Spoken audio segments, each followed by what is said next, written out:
guys and welcome to Kajea's Vlog. For today's video, pag-uusapan natin ano-ano kaya yung mga services na pwede mong i-offer sa mga prospect clients mo as a freelance bookkeeper or virtual bookkeeper. So kung interested ka sa topic na to, please keep on watching until the end. Do not skip para wala kang mamiss na tips and tricks na i-share ko throughout the video. So without further ado, let's get started!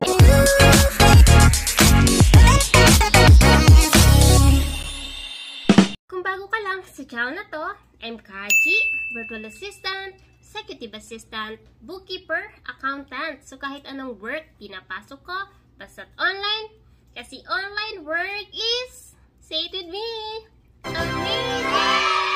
Sa channel na to, dinidiscuss natin more on online work, tips and tricks, and mga success stories. So kung interested ka sa mga topic na yon, please consider subscribing and don't forget to hit the notification bell para wala kang ma-miss na video na ina-upload ni Kajea every single week. As a bookkeeper, meron tayong kanya-kanyang expertise. Meron tayong mga process na pinakagusto natin. So halimbawa, ako, as a freelance bookkeeper, gusto ko yung reconciliation. Or sometimes, gusto ko rin naman yung pagre-review nung create ko na report na. So, bawat process sa bookkeeping ay pwede mong i-offer sa client mo ng isa-isa. Hindi mo na kailangan gawin lahat, okay? And may mga clients din kasi tayo na meron lang specific process na bookkeeping na gusto niyang gawin mo as a bookkeeper. So, halimbawa, nakakita ka ng post kahit anong online platform na nagsasabing they are looking for a bookkeeper who will do reconciliation only. So, in that case, alam mo na hindi mo gagawin yung buong process unless na sa pinakababa ng job post naka-indicate na kapag nakita niya na you are a good fit for the position or for the role, i-hire ka niya to do the whole bookkeeping process. Pero minsan, may makikita kayo talagang mga job post na parang nakatuon lang sa isang process like reconciliation, setup ng account, o kaya naman, kailangan mo lang i-create yung mga invoice, i-manage yung mga receivables, yung mga payables. So, nakadepende yan sa makikita mong client. Okay? So, ngayon, isa-isahin na natin. Ano-ano ba yung mga pwede mong i-offer na services sa prospect clients mo? Or ano-ano ba yung mga services na pwede mong ilista sa website mo kung meron ka na. Okay? So, number one dyan is yung tinatawag natin na company setup. Pag sinabi natin company setup, i-hire ka ni client mo to create yung kanilang accounting system. Like, halimbawa, magsasign up ka sa QuickBooks Online, mapa-simple man yan, mapa-essential man yan, or kaya naman magsaset up ka ng zero account, o kaya naman wave account, at kung ano pang accounting software na gustong gamitin ni client, okay? So, yun yung tinatawag nating company setup. So, sa company setup, kailangan mo malaman ano-ano ba yung mga company information. Yung company business name, yung owner, yung email address, yung contact information ng company, and yung reporting currency nila.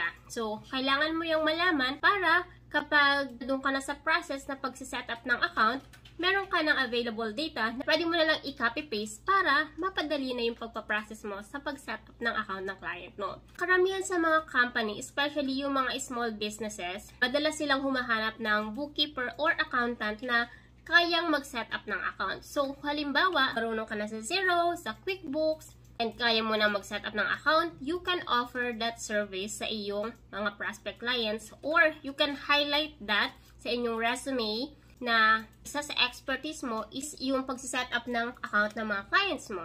So, once na makita yan ng mga prospect clients mo, magkakaroon na agad sila ng idea na you have the ability and expertise to do the setup ng kanilang account sa accounting software na pipiliin nila. Okay? Aside sa company setup, meron namang mga client na meron ng existing account or QuickBooks account, pero since wala silang background sa bookkeeping, hirap silang mag-setup ng kanilang chart of accounts. So, ngayon, ito yung time na magpo-post sila sa mga online job platform and maghahanap sila ng isang bookkeeper or accountant na kayang mag-create ng chart of account para sa kanilang company. Kapag chart of accounts, guys, ang pinag-uusapan, kapag meron ka ng simple chart of accounts na ginagamit madalas, you can use that and then i-edit mo na lang siya based doon sa industry ng clients mo. So, yun yung meron si Kajea. Meron akong simple chart of accounts and every time na mag-onboard ako ng new client, ini-edit ko na lang yung chart of accounts ko para mas madali. So, pwede akong mag-delete, pwede akong mag-add, or pwede ko rin i-edit yung existing chart of accounts na meron ako. So, yun ang technique, guys. So, make sure na meron na kayong existing simple chart of accounts. And kapag nakakita ka ng post na naghahanap sila ng bookkeeper or accountant na kaya mag-create ng chart of accounts, then you can offer your services. Aside from setting up the account and creating the chart of accounts for them, meron din tayong tinatawag na bank account setup. Madalas bang mangyari na merong client na naghahanap ng bookkeeper or accountant na magsiset up lang ng bank account? To be honest, konti lang yon, okay? Kasi madalas, kapag sinet up mo na yung company account, sometimes pinapa-include na yan ni client, okay? So, kadalasan din yung chart of account, halimbawa, fresh na fresh pa, as in wala pa, scratch na scratch ka magsisimula for a specific client. Halimbawa, isi-set up mo yung account niya. So, para maging complete yung pagsiset up mo ng account ng client mo, then mas maganda na yung chart of accounts is i-include mo na. The same kung isa-set up mo na rin yung bank accounts niya. Sa pagsiset up, guys, ng bank accounts, it doesn't need naman na connected siya sa bank. Meron kasi mga client na sobrang strict pagdating sa privacy ng account nila. So, sometimes, ang ginagawa lang nila, send nila yung list of banks nila, and then sila na bahala mag-upload ng transactions. Ang gagawin mo lang is to set up their bank accounts, okay? Sometimes, meron namang clients na gusto i-connect mo yung bank nila sa kanilang accounting system. That is possible kung meron kang full access dun sa account ni client mo.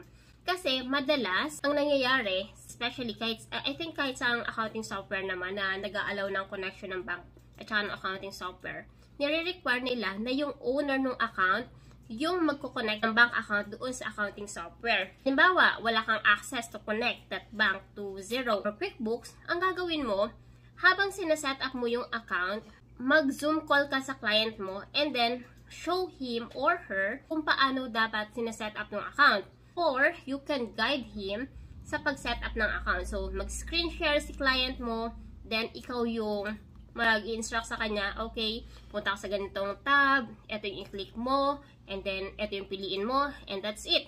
And then, kapag connected na lahat ng bank, tapos na yung pag-set up mo ng bank accounts, okay? So, we already have 3 services na pwedeng offer sa mga client natin. Another one is yung common na common, which is yung invoicing and billing. So, minsan naman, invoicing lang, minsan billing lang naman.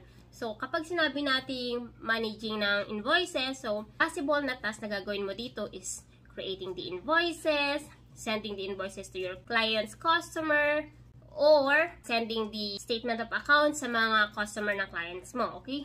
You have to maintain also or to monitor also yung accounts receivable ng clients mo. So, make sure na lahat ng invoices na overdue ay makukolect pa and lahat ng mga invoices ay nababayaran on time. So, yun yung magiging role mo kapag ang services na in-offer mo lang is managing yung kanilang invoices and receivables, okay? Now, kapag expenses, ganun din naman. So, kabaliktaran lang siya. Kung ikaw yung nag-chase kanina sa customer ng client mo to pay yung invoices ng client mo, ngayon naman, pagdating sa billing, baligtad. So, ikaw naman yung mag-make sure na lahat ng billing ng client mo ay mababayaran mo on time. Kasi minsan, kapag hindi natin nababayaran yung mga bills on time, meron niyang mga interest or may mga penalty.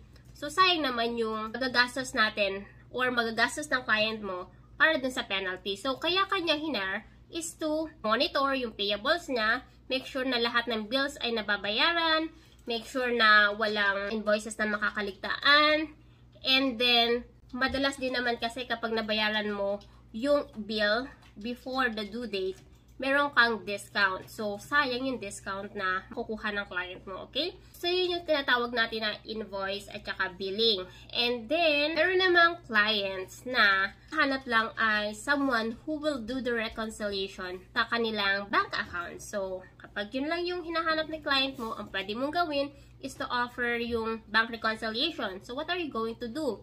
You have to reconcile all the transactions na nasa bank and kailangan mo siyang i-match sa existing invoice or bills na nasa accounting software nyo.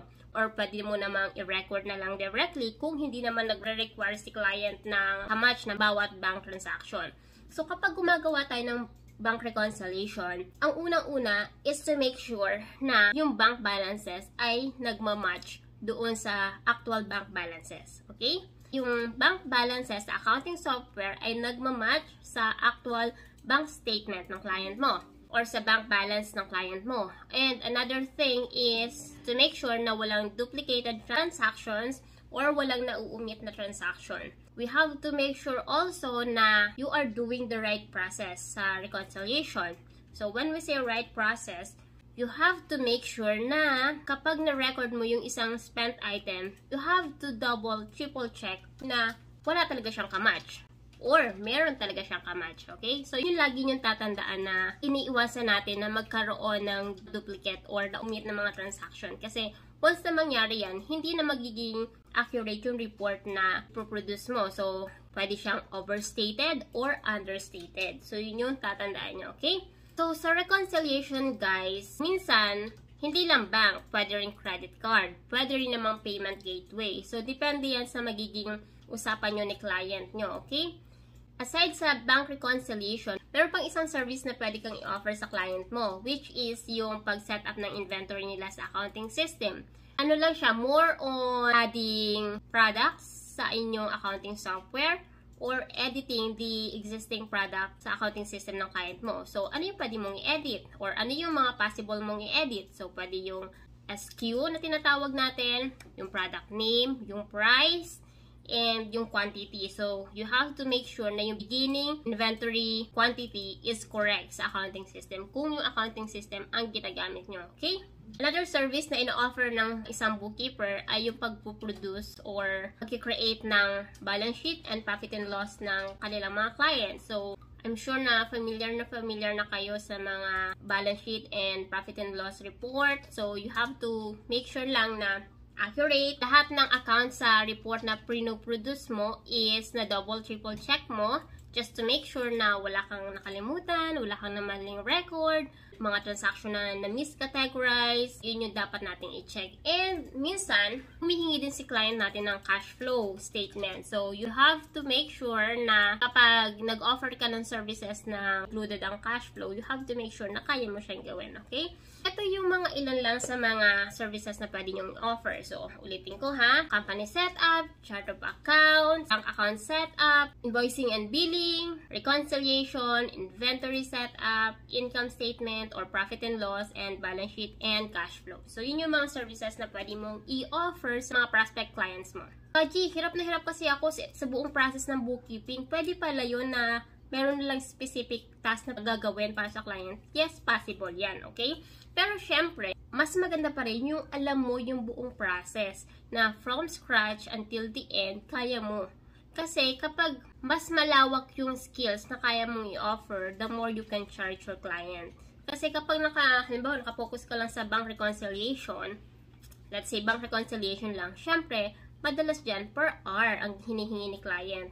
Pero kung gusto mo ng fixed monthly income sa isang kliyente, then syempre, mas maganda na yung from scratch to finish, dapat alam mo siyang gawin. Yun yung dapat mo gawin as a bookkeeper. So, halimbawa, confident ka na sa company setup, you can do chart of accounts and setting up their bank accounts, then good job. Next process na kailangan mong pag-aralan is yung pagre-reconcile, creating invoices, and bills sa kanilang accounting software para mas ma-enhance mo pa yung skills mo. Alright? So, kung halimbawa, Kaji, di pa ako marunong mag-set up ng chart of account. So, actually, meron tayong video diyan kung ano-ano yung mga dapat included sa chart of account. So, yung video na to ay ito po. And kung hindi ka pa marunong mag-set up ng accounts, meron din tayong video diyan. So, meron tayong video diyan na pwede mong panoorin after ng video na to. And sana marami kayong natutunan sa video na to. If you want to know more like this, just let me know sa comment section. And we will try to create a video for you. I'll see you on my next video. Bye!